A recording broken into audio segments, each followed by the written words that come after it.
On tonight's House of Tiny Tearaways, rekindled romance. What is love? You can't describe it, can you really? What were your first impressions of your partner? Probably your breasts. Oh my God. Attention-seeking kids. Go downstairs. I can pull you off that seat. No one marry on me, no one marry on me. You silly boy! And the house descends into chaos.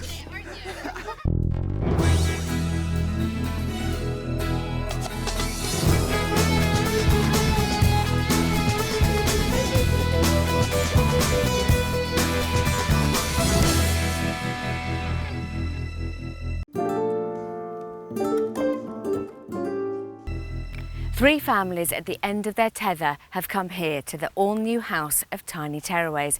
Now, our child psychologists like to think they can take on anything. Well, I can tell you this lot are already a real handful. What?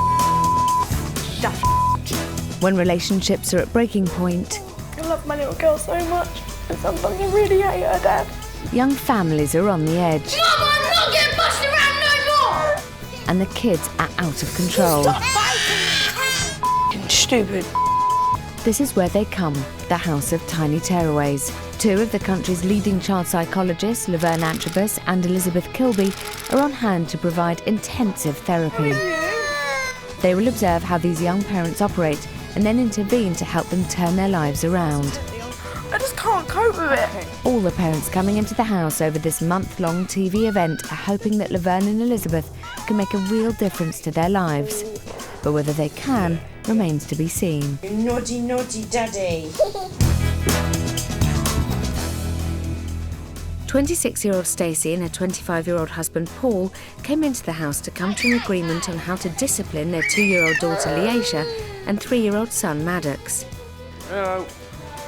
But Elizabeth and Laverne realised their split parenting was more deep-rooted than they first thought.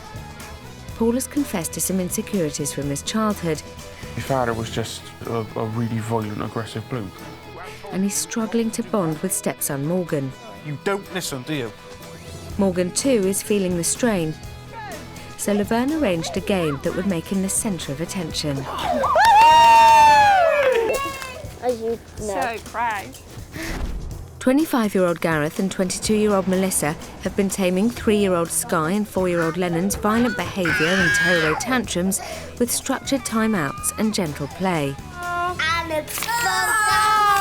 But this couple's relationship was not so easily fixed. Gareth's memories of his mum's illness were affecting how he dealt with Melissa's depression. My mum suffered a stroke at 26 and she doesn't let her disability get her down. And Mel has been devastated ever since he cancelled their wedding earlier in the year. And all of this was tearing them apart. We said we was going to get married, but it was just the way I am. Your depression? Yeah. So today, in a bid to bring them together, Elizabeth made them hug each other every half an hour. When 23-year-old Hannah and her 29-year-old husband Mark came into the house, they thought they had their 2 sets of twins all sussed out. William, he's the boss, the ringleader. Daniel's the first one to cry. Thomas, very quiet, sits in the background. Jacob, Jekyll and Hyde. And they dealt out the punishments to fit the character. You're not in there, because you'll just punch me. But Elizabeth noticed this labelling was having a huge effect on their kids. The first description they can think of about their children is just how dreadful they are. It's like a self-fulfilling prophecy. So the focus today has been on Mum and Dad trying to see the good in their children. High five. High five, Jacob. You brave lion, you good boy. Having made such amazing leaps with their kids, all 3 couples have been told they're leaving tomorrow, so have just 1 day left to iron out the kinks in their own relationships. It's 7:30 in the evening, and Hannah and Mark are rewarding themselves for having put their 2 sets of twins to bed in a record 15 minutes. Over in the green suite, Morgan is still taking in his success during the coconut tree climb this afternoon. I think you should be really proud of yourself. I'm quite proud, but not like amazingly proud. But you should be. You've really achieved. That's something. I mean, I just want to do more. You're used to achieving mentally, but you did practically as well. So that's a big achievement. Yeah. Well, you've never really. It was a practical test, not a mental one. That's good. You did so well.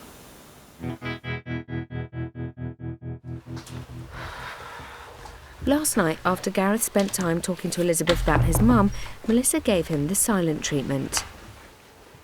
You alright?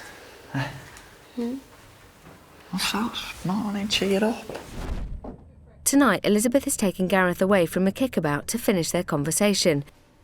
But before she does, she wants to set Melissa's mind at rest. Because I'm aware that you are going tomorrow, and I want to make sure that I have covered everything with you that I think we need to kind of cover. And I was aware that when we spoke earlier today, Gaz, there was stuff that you were talking about that was difficult for you. And I just wanted to have a moment to talk with you on your own, just to make sure I've covered all the bases and I've kind of done everything that I feel clinically I need to do with you. And I just wanted to say, could I have 10 minutes with you now to do that? Right. And I wanted to let Mel know that's what I was taking you off to talk about, because sometimes it can be a bit weird that I take Gareth off and you wonder what that's all about and stuff. Okay, does that sound okay? Yeah. Yeah? Yeah. Hopefully. So if we get this done quickly, then you guys can have your evening together. Is that right? Okay. You could come with me, Gareth. Thank you very much. With Melissa's seal of approval, Elizabeth takes Gareth to the consultation room.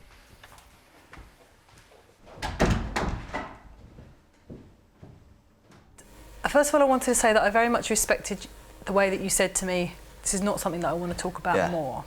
Yeah. And I wanted to be very clear with you that I really respect that, and I don't want to kind of go down that route and talk about stuff that is really difficult for you and open you up in a way that's not helpful. Yeah, it's not that it's not difficult for me, it's just that it's something what like I don't like talking about. It's not that, I suppose I was kind of getting a bit upset before because of like it all.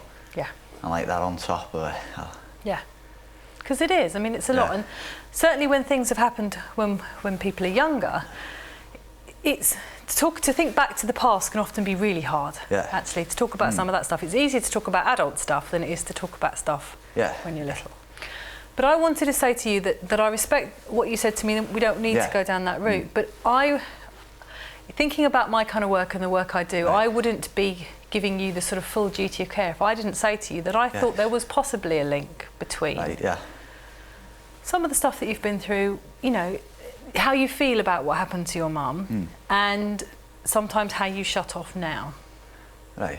Yeah, I think there is a possible link, and if you don't, that's fine. But I want to say to you that I would probably put those two pieces of jigsaw together.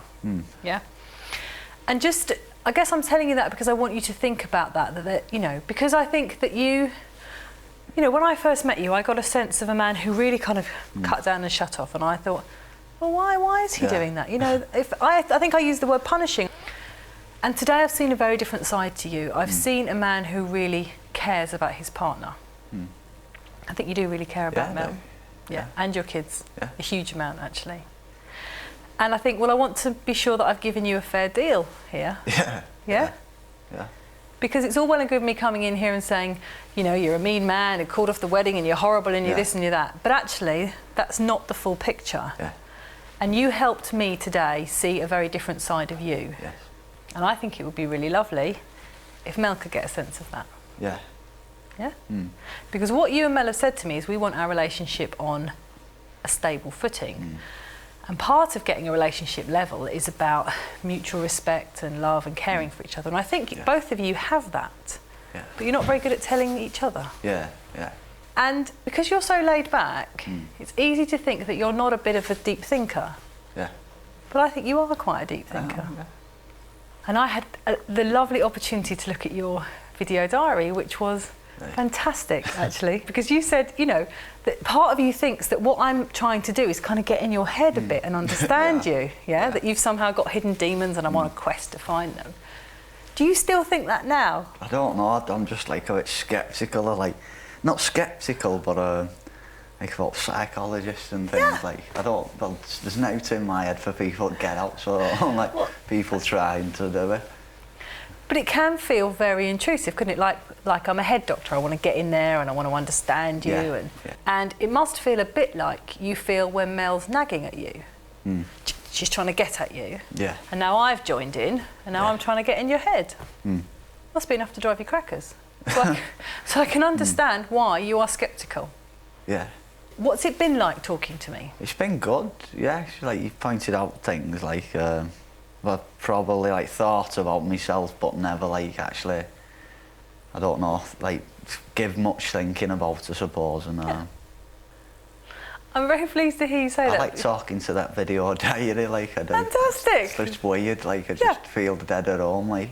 Yeah. I don't get much like conversation out of Mel, like like I don't know, like we have arts and stuff, but don't know things like. Does Mel listen to you?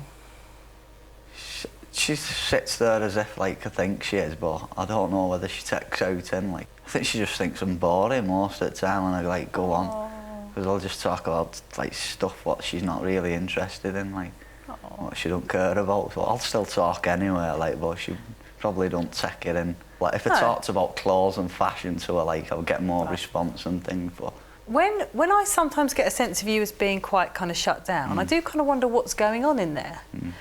But behind that shut down exterior is a very intelligent, very thoughtful, very clever man, actually. I think, you know, this is a bright man who is able to understand what I'm asking of him, is able to understand parenting techniques, understand psychology concepts, and apply them, yeah? Yeah.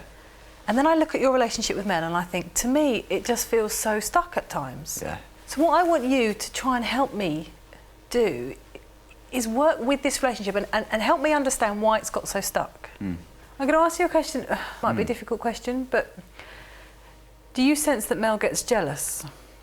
Is she sort of an easily jealous person? Yeah. Is she jealous of you going to work, do you think, sometimes? Yeah, she said that to me anyway. That, like, Has she? Yeah. Because I sense that may be, you know, that may be contributing to some of the difficulty between you and Mel, that at times she feels very jealous that you get to go to work, that you get to do other stuff, but also jealous about what you're doing when you're at work, or who you're with, or who you're seeing. I mean, do you get that from her? Yeah, of course, yeah. And how do you cope with that? Just like water off a duck's back, really, because as I said to you like yesterday, I've never given her any reason, like, you know what I mean, for her to be jealous of it, but it's just what she's like. Yeah.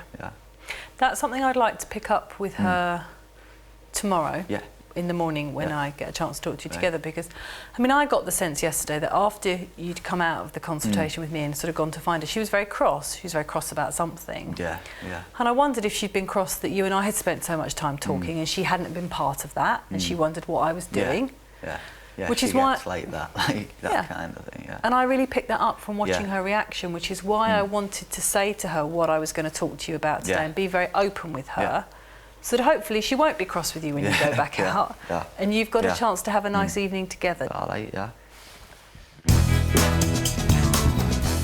So unless you specifically like nightclubs, With home time looming, Paul and Mark's thoughts have turned to life outside the Tearaways' house. If I go downtown, I go to the bars and then I'm home for 11 o'clock. Half 11 latest now, but you've got a wicked. We goes down the local, we knows you get to know people down there, don't you? You do, that's it. We knows all the bar people, we have a banter with them. Yeah, but like we've come down here, kids have been sorted, atmosphere's been brilliant. We've met good people, you're good people, Ghazi's brilliant, your missus is brilliant. Then we've got to go back to that place again. And it's like, you're probably thinking the same, Gazza's probably thinking the same. Everybody in Bristol. Yeah. You can drive down any street in Bristol and the people stood on the bus stop are like, they're like that on a bus stop, they're all fed up. Yeah, it's ridiculous. Stressed out. And the traffic, Life I want is no violence, kids to be safe. We've learnt a lot from here. Oh, it'd be amazing. With Lennon and Skye's tearaway behaviour improved so much, Gareth and Melissa can now focus on ironing out the problems in their own relationship. So on their last night in the house, Elizabeth has given them a romantic Chinese meal and a set of questions that will help spark memories of why they got together in the first place. Melissa, what were your first impressions of your partner? Oh my God. Don't know. Probably your breasts. Oh my God. You're joking. No. Gareth, how did you feel on the day you got together? Horny. No. Great, I suppose, like. Oh my god.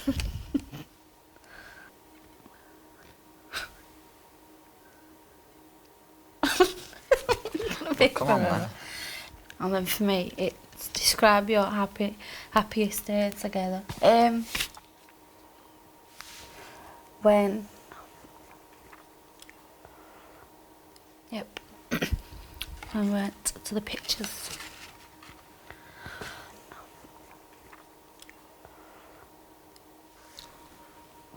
I can't use them as beer or, right?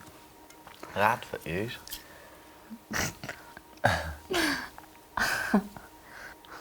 Like what?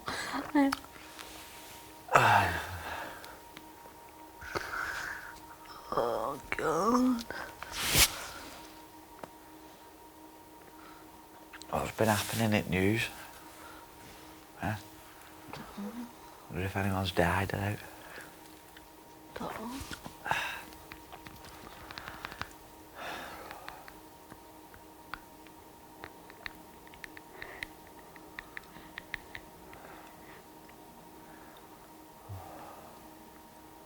What's up here? You're dead quiet, that's all. I'm always quiet. Yeah. Have a discussion about something. Like what?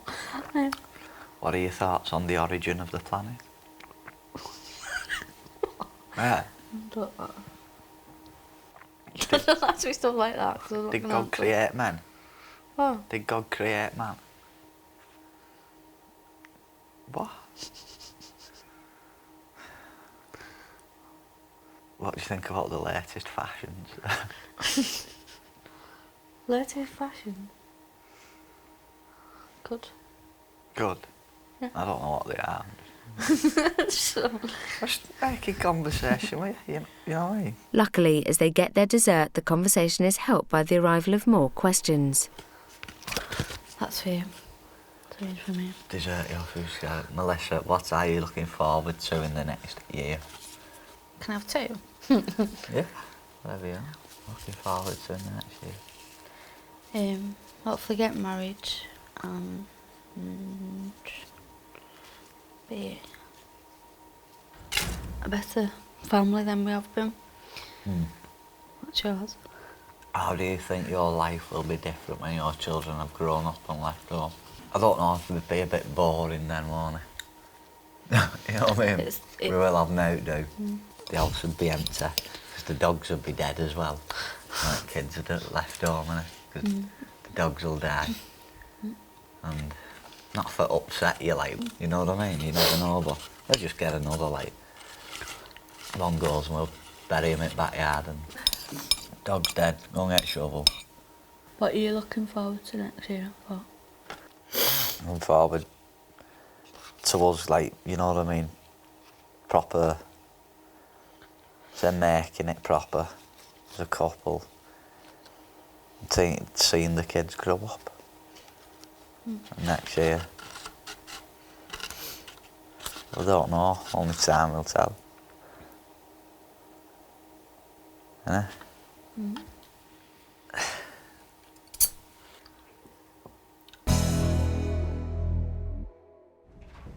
As Mel and Gareth are contemplating their future, Paul is preoccupied with the outlook for him and stepson Morgan. I think I've made some ground with Morgan today, though. After the chat with Laverne early this morning, I've made a bit more of an effort to engage with him rather than just listen to his conversation. I've tried to be a bit more involved with him. We've been play fighting a lot as well, which he's enjoyed. So it's been a pretty good day. We've got quite a lot out of it. So it's not been bad at all today. So hopefully we can build on that, especially with Morgan, and be a bit more of a family unit when we leave. Do you want mine? It's too chocolatey. No. I'd love with that, but I'm not a fan of chocolate, I'm not. Chocolates are sweet things, I'm not. Apart from you, darling.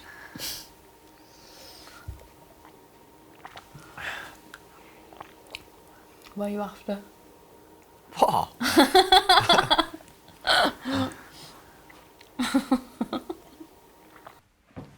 Preoccupied with Morgan, Paul has forgotten the concept of a romantic dinner for two. Right.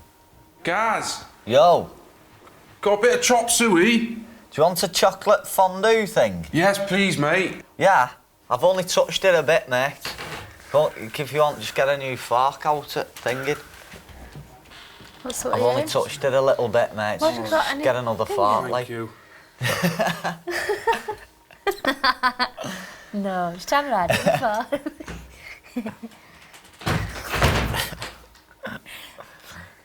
And they call it the corner from hell. And if you lived on that corner or around there, your life were a misery. What's fondue? Gaz just gave it to her. I went in to see how he was getting on. Did you? Yeah. Seriously? You didn't. The honest Indians, I did go in to see how they were getting on. Paul? Well, I shouted first, make sure it was safe. They might have just been putting their clothes back I on. drank his last sip of wine as well. Do you want a bit of chocolate fondue, my love?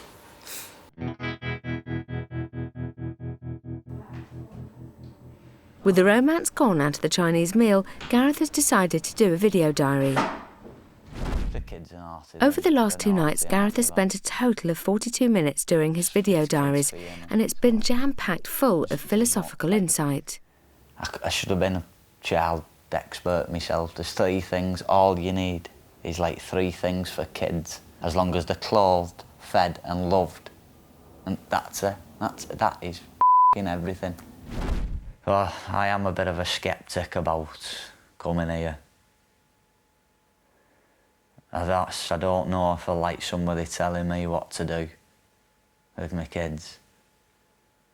And if I can stick in a routine by doing it when I get home and stuff. Because it's a different life down my end. I think Elizabeth was like pushing me out at trying to break me, like, but if you won't break me, there's no way. Tonight, Gareth is expressing his thoughts on his kids, Sky and Lennon. But he's going to be a cracking lad. I'd hope he can do what he wants, like, but I'd hope him to carry on. And I take the business over from my dad. I'd hope Lennon to carry it on. I like Sky make something of herself, like, properly. Like a psychologist, for example. Or a heart surgeon, something like that. Then I want to be a footballer at the moment, but I'll get him come working for me. The way times are changing, who knows? He can do what he wants, you know what I mean? Not bothered. It's up to him. I'll just look at myself and just laugh. Back in the living room, a merry Melissa is telling everyone about their romantic meal. We had Did you have a curry? starters, no. Was these like spicy spring rolls.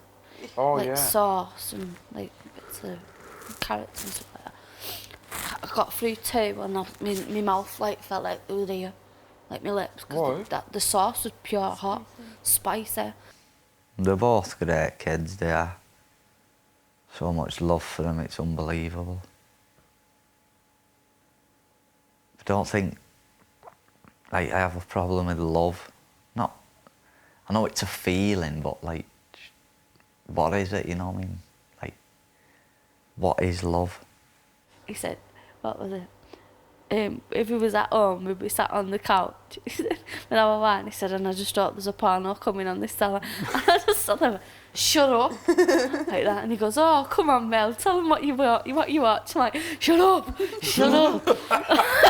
Like, shut up. I thought, You know what I mean? It's weird. Is it just a feeling of that you like somebody so much? Or what, you can't describe it, can you, really? No, so it's I don't know.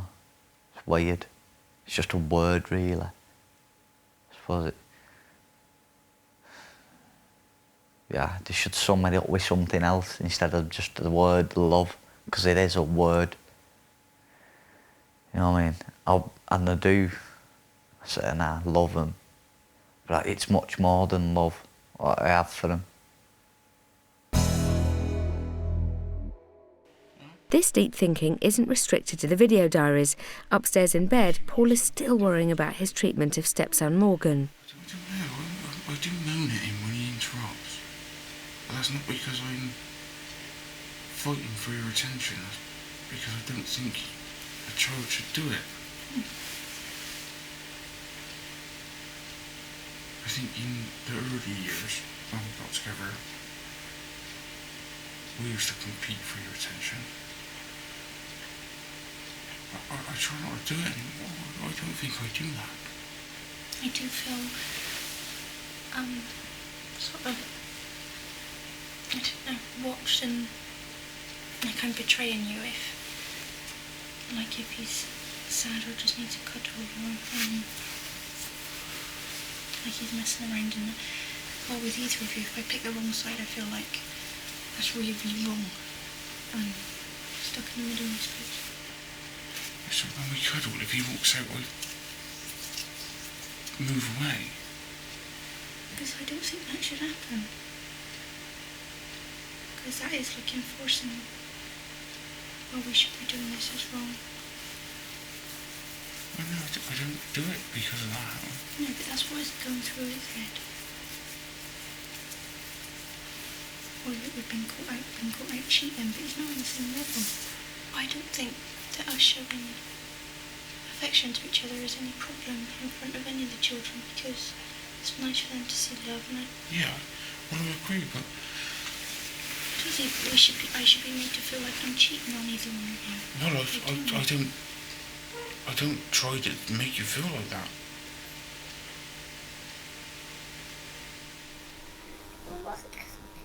Melissa has tired of waiting for her philosophising partner and has gone to check on the kids.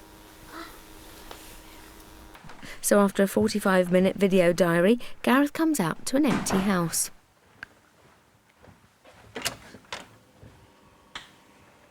Mel? Hello? Oh, bed? Now? Come here, no, on now. Mel? Melissa finally joins Gareth in the garden and he's feeling playful on his last night as he taunts the house cameras. I like that tree, though. That big tree where the branches lay dead weird. He's looking at the tree now. Well, that's got to be a UFO. Look at that. Shining over there. Up there, look at that. Look at that. Of his man. Got yous all going. Got yous all going.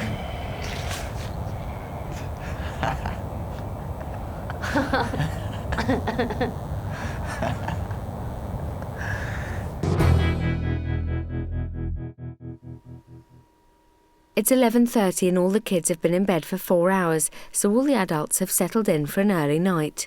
But for Gareth and Mel, the romantic night continues.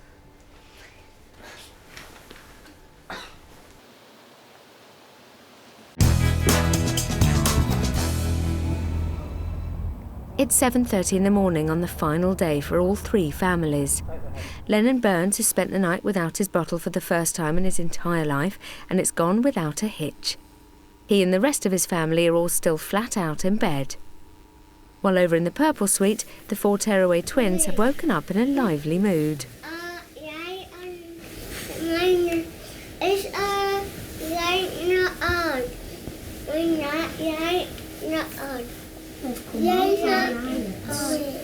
I did a fart in the bedrooms. Downstairs, Stacey and her troublesome two, Maddox and Leisha, have been reading for an hour, while Dad Paul is fast asleep. The 9-year-old bookworm Morgan is reading on his own.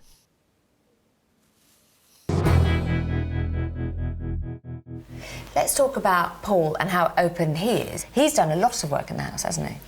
He has, and I think it's started something off for him in a way that's actually quite painful. It's quite painful to listen to and to feel that, you know, we haven't got enough time. And actually it doesn't feel that it's part of my brief to be working with him on these particular issues. I feel comfortable in taking him forward as a dad and thinking about his relationship with his children.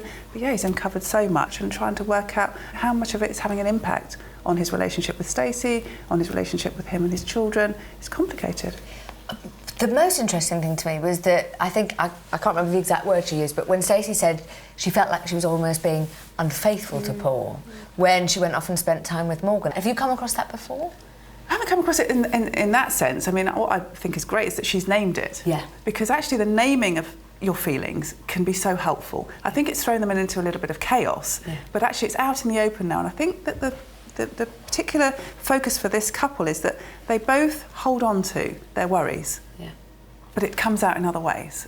And actually, Stacey's taken quite a risk in the house. You know, she's talked about things that frighten her, you know, Paul shouting, and now she said, actually, I don't know how to be with you two significant people in my life. How can I have relationships with you both that feel that they satisfy you both and they don't conflict? Morgan feels still, to me, the oldest of the families, doesn't he? He feels the most grown up and the wisest. I mean, there's another story in my mind, which is how can I take this pressure off of you, actually? And how have you become this little boy that has to be so grown up? And so perfect. And so perfect. You know, want him to sort of just mess around a little bit and be 9. The other thing I want to point out is that I think actually Paul is a fantastic stepdad to him. You know, and we see that. I mean, you can only work off the evidence that's in front of you. And Morgan does go and seek him out. They do play fight. And I've seen them sitting on the sofa, you know, or Paul's been in the kitchen and Morgan's been, "You all right, Paul?" You know, I mean, there's a lot of connection between the two of them. And actually Paul just needs to have the confidence to know that I think he's doing a good enough job. As these 3 couples start their final day in the house, we've seen romance for Gareth and Mel. What are your thoughts on the origin of the planning? Worries for Paul and Stacey. Do you think I should be made to feel like I'm cheating on either one of you? Feelings of dread for Mark. But like we've come down here, kids are being sorted, then we've got to go back to that place again. And we're about to see more attempts at bonding, boisterous boys, and a catch-up with a previous tearaway. Paul has only been up for half an hour when he and Stacey are taken into a consultation with Laverne. Since Stacey came into the house, she's regained authority over problem pair Maddox and Leisha. I think you can be a big, brave girl and do it. Maddie, it's Lily's turn. And Paul has found an alternative to shouting when it comes to discipline. You've been pretty good, have you? Well done. So with only the rest of today left, Laverne wants to get down to the final problem of 9-year-old Morgan's isolated position in the family. I mean, other things I think have emerged whilst we've been working together, and I've got a few clips to show you, so let's have a look at them. Okay. Tell me how you get on with everybody in your family. Let's start with Maddie. I do play with him, but you know, he does hit me quite a bit, and I know he doesn't learn that, but it still doesn't seem affection to me. Right. So that's not very nice sometimes. It's a difficult relationship with Maddie. Yeah. Right. Are you a bit upset? Are you a bit upset? Yeah, a little bit, but hey. Okay, so one of the big issues was wanting to feel that you could be together as a family. And I think what was really coming out through my chat with him was that actually once he started to think about it, it really took over, and he got quite overwhelmed, and I think felt very sad that the sort of relationship he has with the 2 younger children feels like it's not really a relationship that a brother should have. But what he did say was actually, I want us all to be together. What thoughts do you have now? I still find it a bit difficult. He's always liked adult attention rather than other children. But you two particularly have flagged up the issue of how it can feel sometimes. But we have to find a way of him being with you without it sort of being between you. Yeah, we talk about it. To be honest, I don't feel that I don't think I really make him fight for his mum's attention. If we're having a cuddle when he's about, I will pull away to give him space. Why did you pull away? because I don't want him to think I'm hogging his mum, having all the time with his mum. And that makes me feel like I'm cheating on either one. I mean, I would suggest that you don't need to move or pull away. I think, you know, that's quite a natural thing for a child to see, and quite a good thing for him to see. And the problem is when we do, and like I'll keep him there, and we're going to come up and he'll join in the cuddle, as if to say, look, wait about me. That's why I do it. That's why I pull away. Right. Because I think if we do that, I end up fighting for some of your attention. So I think even though he comes across as this very sort of impressive young man, which I think he is, I think there's a part of him inside that still needs quite a lot of attending to, still so much affection, because I think on the outside it looks as if, you know, to all intents and purposes everything's okay in Morgan's world, and actually, you know, I'm on the side of the grown-ups. And I think what you've got to do is sort of gently keep easing him back over to the side of the other children, so that there is the distinction between you all. I think it's lovely that he's coming up and wants to join in cuddles, but you may need to say at times, oh, I'm having a cuddle with Daddy now, or I'm having a cuddle with Paul now, and say it quite explicitly, rather than you feeling that every time, you know, he's there, you have to say, okay, right, it's done. I have to back off a little bit. Okay. Shall we look at the next clip? Do you expect to always have to shout? Well, I don't always shout. I'm going to put him on a naughty step, don't I? But you don't like doing it, do you? And it's just interesting, as Paul was talking about, you know, what he does, I was getting a sense from you, actually this didn't fit comfortably.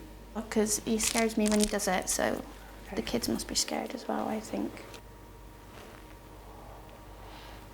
So that felt like it was a major communication between the two of you very early on during your stay in the house, where you said to Paul, actually, I need to let you know that at times when you shout, it's worrying me, it's upsetting me. And where are you now? Just try not to do it, basically. I mean, luckily they've showed us other ways to control them. So I've really tried to do that, and I haven't had to shout. So how does it feel to not be doing that? Well, it feels pretty good, you know, because every time I shout at them, I feel really bad after. And you have a problem with that, don't you? So in a way, if you can lessen the amount that you shout, then hopefully it should have a knock-on effect in terms of your levels of confidence and your ability to really communicate with the kids in a way that you want them to. I mean, is that something that you feel that you can do? You can sort of trust yourself to carry this on? Yeah. Now, yeah. Even when Maddox was being a little bugger. Sorry. Even when he was being really naughty, we managed to control it. Still, the results were still quite control the situation, even though he was kicking off. And the results were quite quick. And that's probably what you needed to see, Stacey, wasn't it? It's not going to hurt. Bit of tough love. Yeah. Yeah, never hurt anybody. Okay, thanks very much. I hate myself on camera. And me. Can you have a teeth job and grow my hair again and lose weight and everything?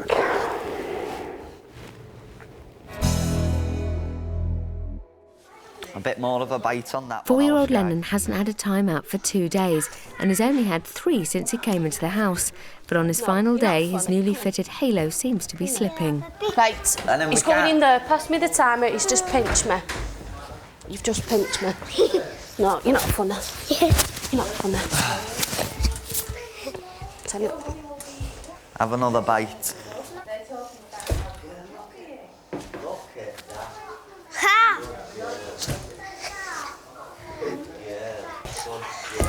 Ha! Ha! Mum! You bring that.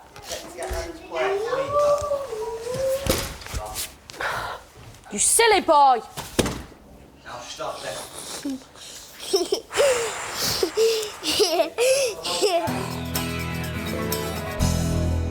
So all week the children have been trying to upturn the timeout pen. Lennon did it. Do we give him credit or do we say, naughty little monkey? Gloria, we give him a sticker, being the first child in the house to upend the pen. No. I mean, Mum handled it very well, actually. She stood with her back, she carried on her ignoring. I would have liked to have seen her done something a little bit more assertive, perhaps holding the pen or saying to him very clearly, stop. But actually, she retained her composure, she didn't get angry, and the timeout finished according to the sound, and she opened the gate. And how is Melissa today? She seemed very bright and bubbly. I mean, I think we've seen a real transformation in Melissa since she's been in the house. This was a mum who came in very low, very flat, and actually very tearful at times, whose confidence was absolutely rock bottom. And what I have seen in the time that I've been with her, having done a play session with her, is slowly her confidence building and building. To yesterday, her just rolling about on the floor and playing with all the children in the house. I mean, it was absolutely amazing. And I thought, actually, this is a couple that has really come a long way. And I feel something has significantly shifted in the way they relate to each other. And that's the bit that they can take home with them and hopefully will stay in place. My dream, they come in when they leave. Perhaps she leaves in the bridal gown, that, you know, if something massive happens, maybe we create a balloon arch for them. I was hoping that they were going to go off and set a date. Was I, A, being slightly delusional, and B, but do you think that could now happen? Initially, I felt very cross that he'd called off the wedding. It felt like a very punitive thing to do, that he was punishing Melissa for being depressed. I mean, it was a very hard thing, and we sat here and watched it and thought, what on earth is that about? Yeah. When I spoke to him, it became clear that actually planning for the wedding was putting more stress on Melissa and actually was making things worse. So at one level, he was thinking about the impact on her, and I got the insight into a more thoughtful man. And hopefully, what they were saying to me was, we want a stable relationship to think about moving on to marriage, and hopefully that's the conversation I can have with them. When, you know, what do you want to do to make it stable? How will you know when it's ready? How do you take this forward? Yeah. Oh, what, the tiny little thing? That's grey. He's called Grey Matter. It's 10:45, and having said earlier that he's still struggling to bond with stepson Morgan, Paul is trying to take an interest in one of Morgan's passions, comic books. Nano. Not know what nanotech is. I thought nano. It does mean small, yeah. Yeah. But he's a ghost composed of nanotechnology. I mean, he once got just a block of metal and made it shoot beams. Beams? Beams. Oh, beams. So you said beams? A bright green. Zap everything. He's my favourite because he does amazing on like gadgets and stuff.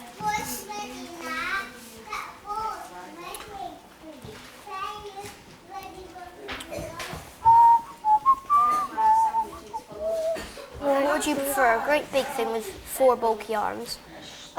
Quite a small thing with an amazing brain that was designed to go inside computers and disassemble them from the inside.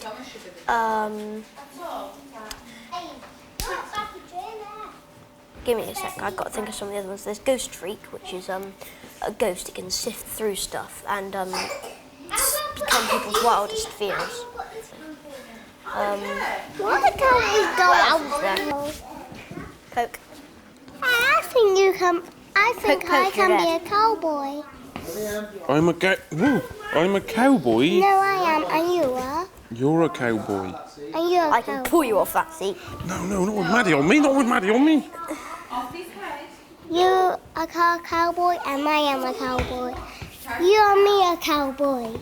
It's pointless gripping me because I can you just and pull me you. a cowboy. You and me a cowboy.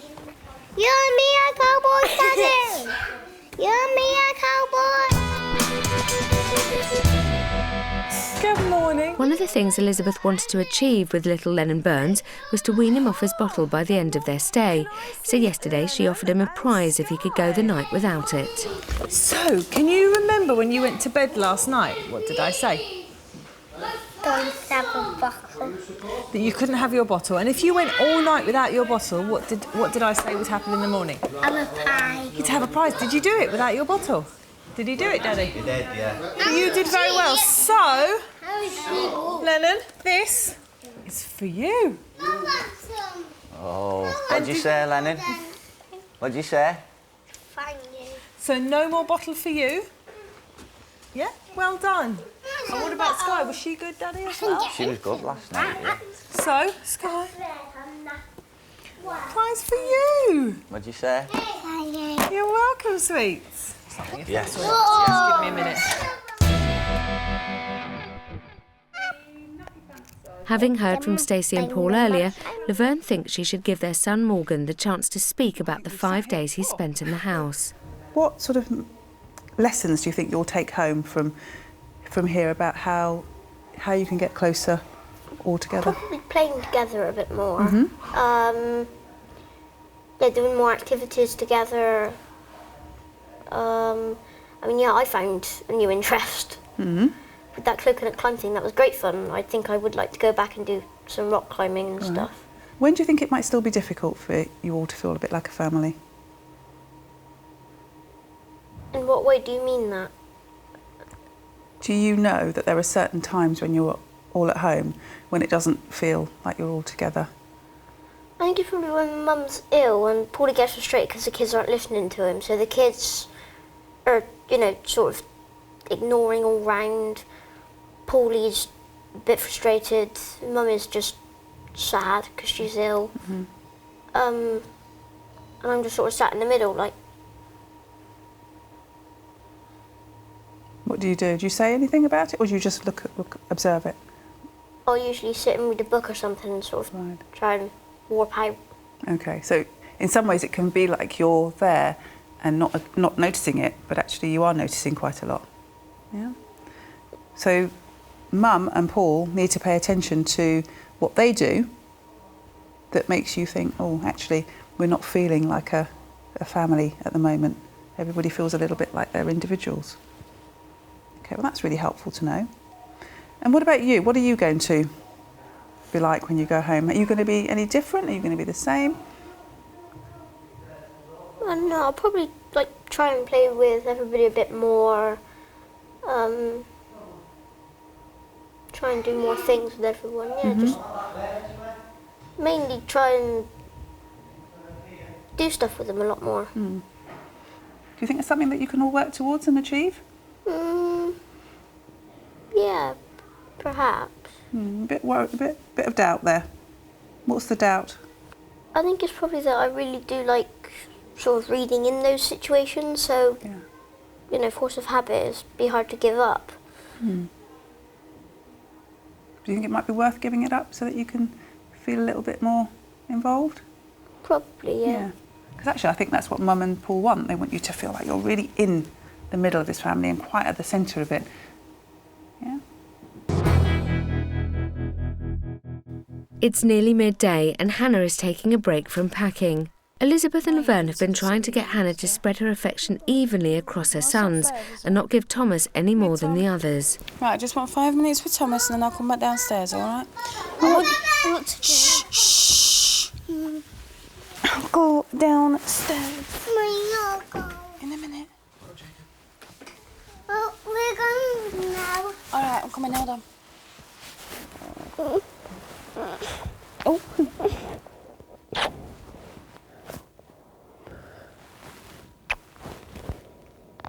Love you.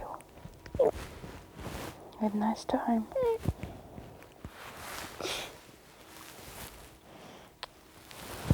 Lay on bed.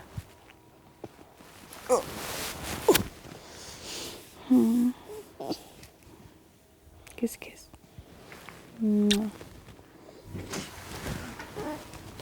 Is he sleeping? Tom, do you want to go downstairs? Yes. Come on, then. I didn't want to hassle you, I just thought... No, I'll end up falling asleep. It's all right, we're all piling on, mate. And Tom's just trying to have a nice little cuddle with Tom. So don't get that many cuddles with Tom, because they always get pushed out of the way because of all the others. Back downstairs, Morgan and stepdad Paul have been play fighting for the last half an hour. It looks like the hard work has paid off, as the Morgans look like they're definitely on the right track.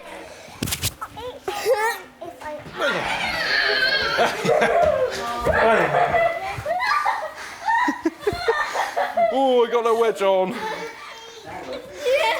Oh, I can't stand that. Look, your trousers are going to be off in a minute.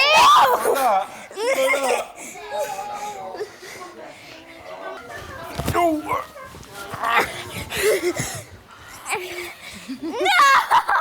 At least pull my trousers up. Thank you. Ow! Ah!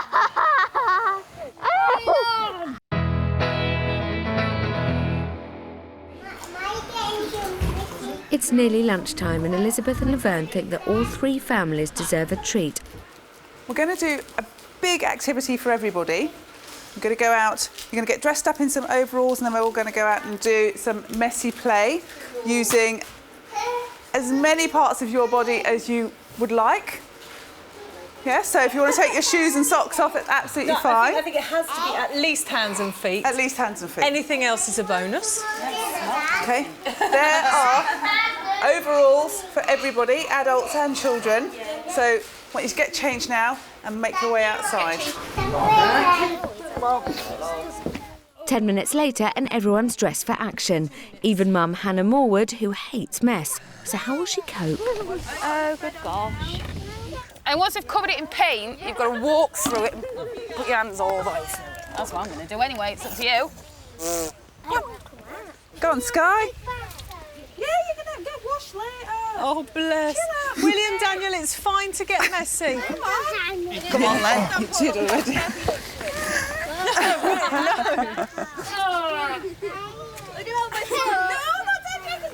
Ready?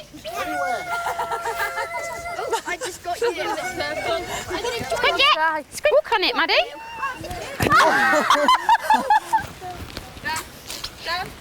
Can I borrow that colour a minute so I can mix it? Push this up here. What, this one more? Your sleeves protected. With all three couples throwing themselves into the mess, it's hard to tell the adults from the kids. 2 minutes. I think so.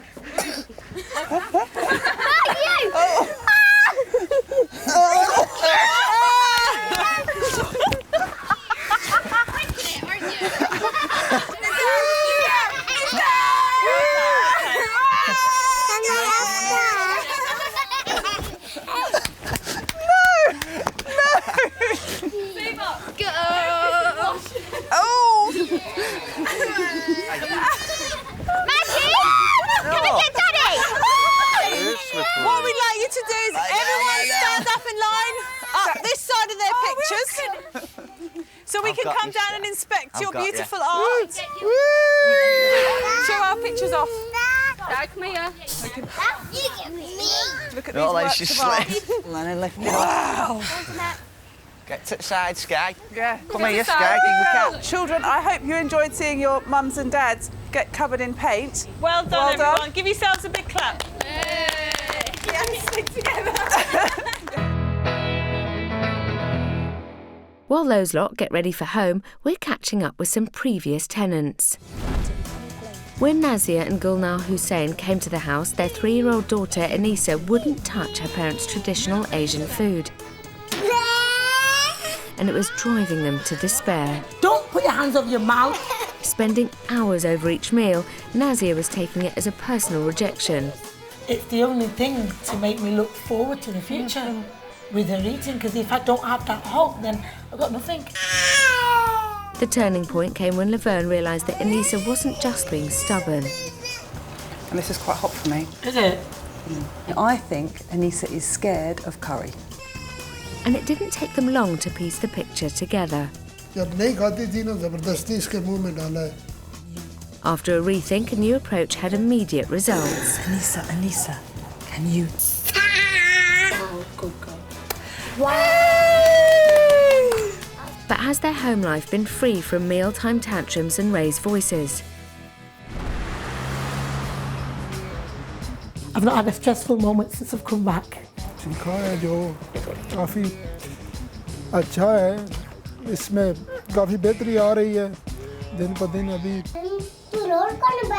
You want rolls as well?